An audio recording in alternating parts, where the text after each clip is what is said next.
더 이상 감출 수 없는 진실. 트래비스 크리스토퍼슨. 트래비스. 왓슨과 크릭이 생물학 세계의 중심에 있던 분자의 비밀을 풀어내면서 DNA가 조명받기 시작했다. 과학자들은 DNA 우아함에 매료되었다. DNA가 생명이가 아메바 버그부터 고등 영장류 사람 일까지 모든 놀이기본이었다. DNA는 모든 것을 결정한다.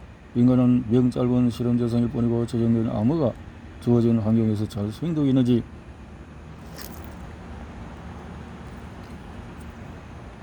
정상세포를 암세포로 변형시키는 일종의 외부 바이러스 암호인가? 하나 또는 그 이상의 단백질을 암호화하여 정상적으로 기능하는 세포를 통제 불가능한 정식체로 변형시키는 걸까? 바이러스는 변형된 DNA를 어디서 얻는가? 또 얼마나 널리 퍼져 있을까? 인지하지 못하는 사이에 사람들이 바이러스를 옮겼던 걸까? 생식 과정을 통해서 부모에게서 감염되는가? 세포의 복잡한 활동은 단백질이나 수많은 일꾼들에 의해서 수행된다. 그 총회의 작용으로 화학 반응을 가능하게 하고 에너지와 동력을 끊임없이 생성한다. 단백질 세포 내에서 복잡한 회로판으로 기능한다. 그들은 외부로부터 지속적으로 호르몬이나 영양소 형태의 신호를 받고 적절한 경로를 통해서 그 정보를 전달하여서 항상성을 유지한다. 처음에 각 단백질은 소단위체 분자인 21가지 아미노산으로 합성, 문장을 이루는 글자가 그렇듯이 여기서 중요한 것은 배열 순서이다. 아미노산의 순서는 단백질의 궁극적인 기능을 결정한다.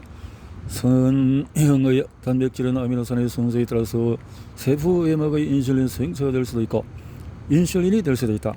순서에 따라서 한 줄로 늘어선 아미노산은 세포 내 수용액에서 어떤 모형으로 접힐지 결정이 된다. 아미노산은 난용성으로 연못 수면에 떠있는 기름방울처럼 움직인다. 생명의 비밀. 20세기 중반에 생명을 이해함에 있어서 매우 중요한 순간이 당시 인간 세포가 산소를 이용해서 에너지를 생산한다는 사실은 잘 알려져 있었다. 바르브르크가 존경했던 프랑스 과학자 루이 파스테르는 이러한 에너지 생성 방식을 유기호흡이라고 명명했다. 아미노산소 없이 에너지와 chất 산을 생성하는 방식을 무기호흡이라고 불렀다. 무기호흡의 유형 중에는 글루코스 한 분자가 가진 고유 에너지의 일부를 소출하는 원시 경로가 있었다. 생물이 무산소 상황에서도 생존할 수 있도록 발효를 진화의 첫 번째 경로로 택했을 것이기 때문이다. 발효는 사람에서부터 원숭이, 조류, 효모, 시금치, 박테리아까지 모든 생명체에 폭넓게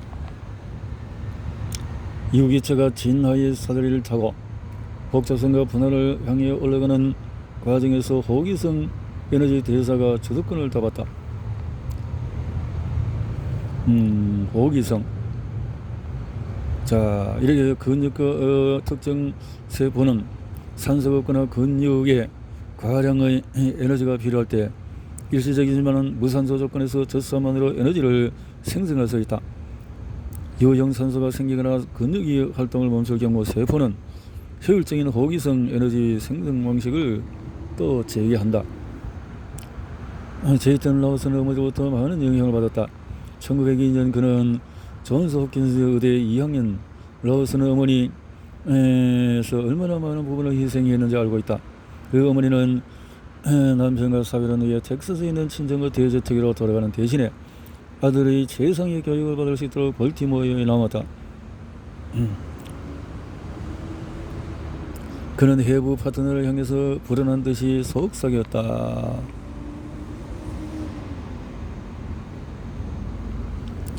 바르브르크 전쟁. 오토 바르브르크는 깊은 생각에 빠져 있었다. 그의 뒤로 취사병이 음식을 준비하느라고 철크덕 대는 금속성 마찰음을 내고 있었다. 그는 끊임없이 불어오른 러시아의 차가운 바람으로 인해서 평평해진 잿빛의 황량한 풍경 그 속에서 또 다른 문제는 데이터의 복잡성이었다. 소수의 운전자가 암발병 원인 제공자로부터 두드러지더라도 대부분의 돌연변이는 당황스러운 유전자 종양에 따라서 매우 다르다. 운전자에 대한 표적 약물 시험은 또 다른 문제점을 드러냈다. 약물에 의해서 차단된 세포의 작용 과정을 우회하는 다른 유전자를 활성화하는 방식으로 빠르게 내성을 갖는다. 바모스와 비숍이 라오스 육종 바이러스의 인간 유전자에 약간 변형된 버전이 포함되어 있음을 발견했을 때 그것은 속임수처럼 보였다. 바이러스가 단일 유전자를 빼앗은 후 그것의 악독한 도플갱어를 직접 DNA에 재삽입하여 복잡하기로 유명한 질환을 야기할 수 있을까? 단순히 단백질 키나제에서 아미노산 몇 개를 제거하는 것만으로 필요에 따라서 새 혈관을 생성하며 글루코스 대사에 의해 놀라운 생화학적인 변화를 겪는 질병을 일으킬 수 있는가? 이런 상황은 불가능할 것으로 보인다. 자, 암은 어떻게 해서 유전질환으로 알려지게 되었을까? 아닌데 유전질환이라고 대사병이지만 수십 년간 연구를 통해서 과학자들은 암이 개별 세포의 유전적인 돌연변이에 의해서 발생한다고 확신했다. 석변이나 담배, 연기와 같은 발암물질이 세포 DNA 돌연변이를 이야기하여 암을 유발한다는 이론이다. 이렇게 병든 세포는 정식해서 널리 퍼진다. 그러나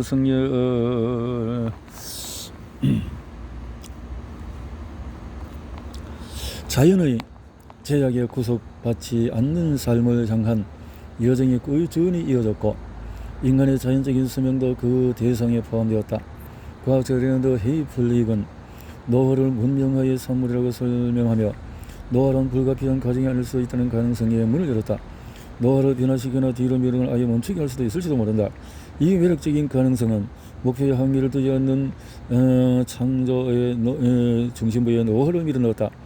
영원히 살려는 혹은 젊음의 셈을 찾으려는 인류가의 욕망을 실현하는 것은 이제 가능하며 우리는 이제 어디로 가는가?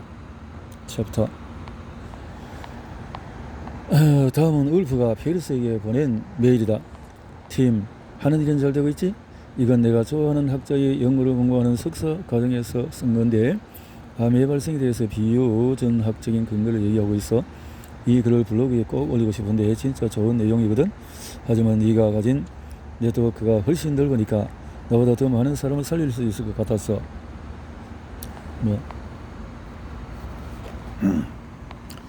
전 임상시험, 사례 연구 임상시험 등 전국적인 인하들은 이제까지 놀라운 조짐을 보여왔다. 그러나 문제는 돈이다. 대사적인 암치료는 매우 저렴하지만 역설적이도 기금 모르금이 어렵다. 한 가지 암에만 효과가 있거나 부수적인 혜택이 있는 트라스투즈맙과 같은 약물은 환자 지시집단, 할리우드 대기업의 지원을 받는데 제한적인 케톤 시기, 또 고압 산소요법, 또 브로모피브르산 등 많은 사람들을 도울 수 있는 치료법은 구경이나 하고 앉아있다. 왜 사람들은 이 치료법들이 임상시험을 거치도록 요구하지 않는가? 놀랍도록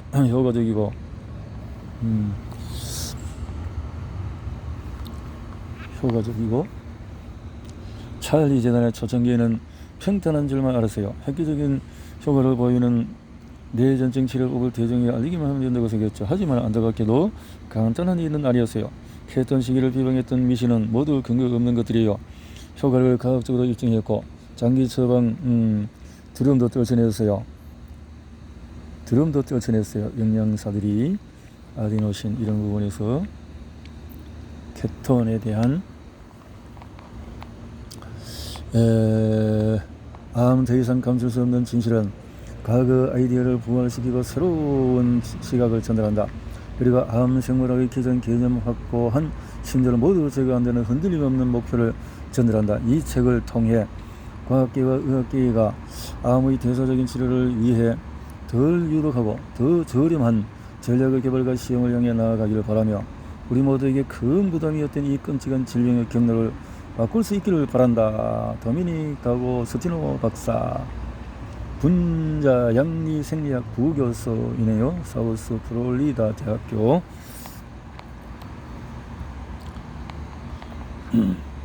대다수의 암, 특히 전이성 진행암과 뇌종양에는 치료 효과가 그렇게 나타나지 않았다. 현재의 표준 치료가 평균 생존 기간을 몇 개월 연장시킬 수는 있지만 일부 암에서 종양의 공격성과 전이성을 강화시키는 점이 우려스럽다. 국가암법이 제정된 지 40년이 지났음에도 전형적인 뇌종양 환자는 여전히 생존율 향상에 기여하지 않는 것으로 밝혀진 스스가 방사선치료 유독한 화학요법을 받아야 한다. 테드 케네디 상원 의원도 2009년 8월 25일 뇌종양으로 사망했다. 저명은 정치였던 그는 1970년대 국가암법 통과에 중요한 역할을 했다. 케네디 상원 의원은 돈으로 살 수 있는 최고의 암 전문의와 최고의 치료를 제공받았지만 암을 피할 수 없었다는 거죠. 아데노신 사민산을 감소시켜서 항암작용을 한다는 사실이 밝혀졌다. 고영희는 이렇게 설명한다. 글리백이 세포의 아데노신 사민산을 감소시켜 이런 에너지 대사 경로를 미토콘드리아 과거의 이론이 새롭게 돌아오다. 미토콘드리아를 통해서 이제 와서 생각해보니 우리가 얻었던 결과는 후성 유전학적인 영향 때문이었습니다. 세포질에서 얻은 핵을 그대로 핵이 제거된 세포의 융합 해성으로 미토콘드리아의 영향을 고려해야 해요. 핵과 세포질에는 양립할 수 없는 무언가 있어요. 텍사스에서 제리 셰이와 일하던 박사후 연구원 주니치 하야사의 생각도 같았습니다. 우리는 이 부분에 대해서 상당히 많은 대화를 나눴어요. 불행히도 국립보건연구위원회의 분별력은 그 생각을 받아들이지 않았습니다. 세포는 더 많은 관심과 기금 지원이 필요한 실험이라고 생각했지만 지난 100년간 의학은 놀랍도록 발전해 왔는데 암 치료는 왜 여전히 제자리걸음인가? 유전학적으로 보니까 안 된다라는 거죠. 왓슨 피테르세는 평생 일군 업적을 무시하기로 했고 그는 이렇게 기록했다. 암세포가 대부분의 정상세포에서 찾아볼 수 없는 공동의 분자 세트를 가지고 있다는 발상은 독일의 위대한 생학자 오토 보르부르크가 처음 제안한 것이었다. 1924년에 그는 모든 암세포가 산소의 유무에 관계없이 대량의 젖산을 생산한다는 사실을 확인했다. 그러나 보르부르크의 의견에 담긴 진정한 의미는 1년 전에야 비로소 드러났다. 암세포를 포함한 모든 정식세포의 대사는 대부분 글루코스의 분해 산물을 이용해서 세포 벽을 합성한다. 이 발견은 특히 글루코스 분해에 관여하는 핵심 효소를 억제하는 약물의 항암 효과가 있는지를 확인하려면 대담한 노력을 기울여야 한다는 것을 암시한다. 글루코스